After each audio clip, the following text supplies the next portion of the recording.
Folks, we're here today to talk about an issue that is really about as simple as it gets. There is a virus in Central America that has been spreading northward and that has devastating impacts for women and especially for newborn babies. We know it's coming to our country, and as the weather's getting warmer, our nation's top medical experts say we must pass funding on an emergency basis to make sure that we are ready and that we are responding. These doctors aren't Democrats, they're not Republicans, they are doctors, and they know how to deal with viruses, and they know how to keep our families and our country safe. So along with the wonderful people who are here with us today, I find it extremely difficult to understand how we could just ignore the advice of the CDC and our best medical experts.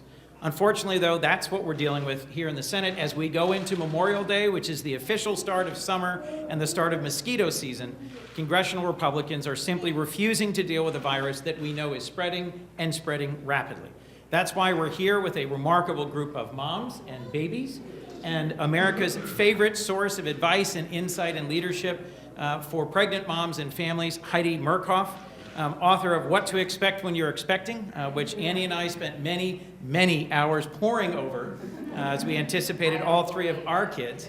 And she's here to talk about what we're facing, and in particular, what expectant mothers will face if we don't do our job and make sure that we are ready to deal with the Zika virus. First of all, I want to thank you, especially, for bringing us all here today, and all of you for being such passionate advocates for moms and babies, and all of you here who are willing to speak up and speak out and listen up for moms and babies. You know, I always say that motherhood is the ultimate sisterhood, and I say that because no matter where we go in the world, no matter what our religious or racial or cultural or political profile, all moms want what's best for their babies. All moms, and I'd venture to say all dads, want to keep their babies safe and protected and nurtured. So I think we can all agree with the basic premise that every mom deserves to expect a healthy beginning for her baby.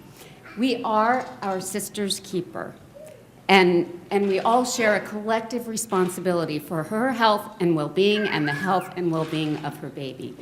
That is not a partisan issue. That is a fundamental human issue. But if we agree on that, then I've just got to wonder why Congress isn't acting promptly and fully to live up to that universal, sacred responsibility of protecting moms and babies, of putting moms and babies before politics, which is where they belong, after all. And this is something that I also say a whole lot. And it's worth emphasizing because it's endlessly true about endless issues. Family values should value families. And as a mom and a grandmother and a lover of moms and babies and families, I recognize that I might be a little biased on this subject, but it's a good bias to have. And believe it or not, it's the most fiscally responsible bias to have. Because if you think about it, there is no better investment in our future than in their future.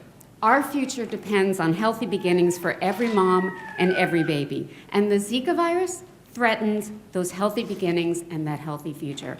And it's already devastating moms and babies in Latin America and in the Caribbean and in the U.S. territory of Puerto Rico, and that is no fault of their own. And that's unacceptable. But far more unacceptable would be Congress not moving forward on passing the funding urgently needed to fight this terrible global public health emergency. So what's in the funding bill for us? We've all seen the photos from Brazil of moms clutching babies with tiny heads and irreversibly damaged brains, and they've tugged at our hearts.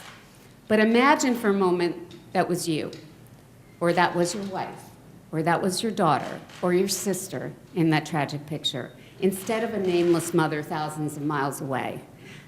Imagine that unspeakable pain, and now imagine not just one or two, which would be tragic enough, but imagine hundreds or thousands of moms and their babies suffering the same fate, the same devastating beginning, the same heartbreaking future. One that would almost certainly cost our economy exponentially more than full funding of a comprehensive bill would now, and of course take an even greater human toll. And now imagine that we stood by and we didn't act to protect them. As a member of the human family we all belong to, I just can't live with that possibility. So I know there's been a lot of debate about Zika funding, but what I can't figure out for the life of me is why? There is no debate. There should never be a debate when it comes to the health and safety and well-being of moms and babies, our moms and babies.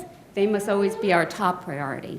And that's why I've been actively speaking out every chance I get about the urgency of passing critical funding for Zika research and prevention.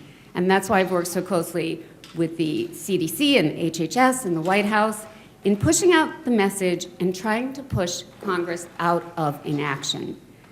We need prevention, we need preparedness, we need precautions, we need perspective. We do not need to panic, but panic is exactly the outcome that we can avoid by acting now. We need facts and we need funding. As Dr. Fauci and Dr. Frieden and all the expert public health heroes who know way, way better than we do when it comes to infectious diseases have made clear, we need full funding. We need to learn what we don't yet know about the Zika virus. The alternative is unimaginable. We can't wait. We can't keep moms and babies waiting. I know we all share a passion for healthy moms and healthy babies with healthy beginnings and bright, healthy futures. Now we must share action. I ask Congress to act on behalf of moms and babies at risk from Zika to protect them as though they were their own, because they are. Moms and babies are depending on us. Let's not let them go down. Now, coincidentally, my husband and I are traveling to Sierra Leone next week with our amazing partners, the International Medical Corps, to see how the horrific Ebola epidemic has devastated maternal and child health there.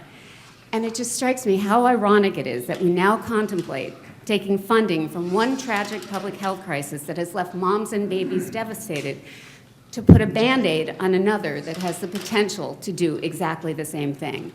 That's not okay in my book. Thank you.